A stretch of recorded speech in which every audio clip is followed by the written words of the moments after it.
एक छोटी सी गांव में जो कि उत्तर भारत में स्थित था, वहां एक पुराना हवेली था जिसे भूतिया हवेली के नाम से जाना जाता था। इस हवेली के बारे में गांव के लोगों के बीच कई कहानियां फैल चुकी थीं, लेकिन कोई भी सही तथ्य के बारे में नहीं जान पाया था। एक बार की बात है, एक जवान व्यक्ति नामक राहुल गांव में अपने दोस्तों के साथ रह रहा था। एक दिन उनके दोस्तों के साथ रात के समय वह भूतिया हवेली की खोज में निकल पड़े।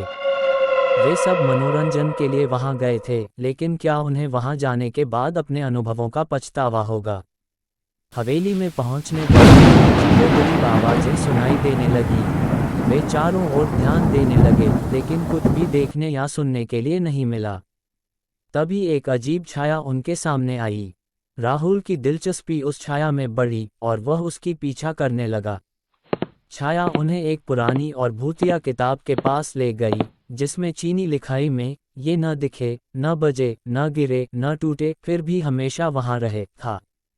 इसे पढ़कर राहुल व उसके दोस्तों को थोड़ा अजीब लगा, लेकिन उन्होंने इसे ध्यान नहीं दिया। हवेली के भीतर आगे बढ़ते हुए वे एक विशाल और डरावने कमरे में पहुंचे। वहां एक पुराना बिस्तर और एक अजीब खिड़की के सामने उन्हें मिला। जब वे बिस्तर पर बैठे तो अचानक सारी खिड़कियां खुद बंद हो गईं और कमरे में अंधेरा छा गया। राहुल और उसके दोस्तों को डर लगा, लेकिन उन्होंने धैर्य नहीं खोया। उन्होंने सोचा कि शायद ये सब कोई खिलौना हो जो स्वयं बंद हो गया हो। लेकिन तब एक अजीब आवाज सुनाई दी जो उन्हें डरा देने वाली थी। वे भागकर अपने घर लौट आए, लेकिन उन्हें उस रात के घटनाओं का समाधान नहीं मिला। जब राहुल अगले दिन हवेली की ओर फिर देखने गए तो वहां से गायब हो चुका था। ये कहानी आपको कैसी लगी कमेंट करके जरूर बताएं।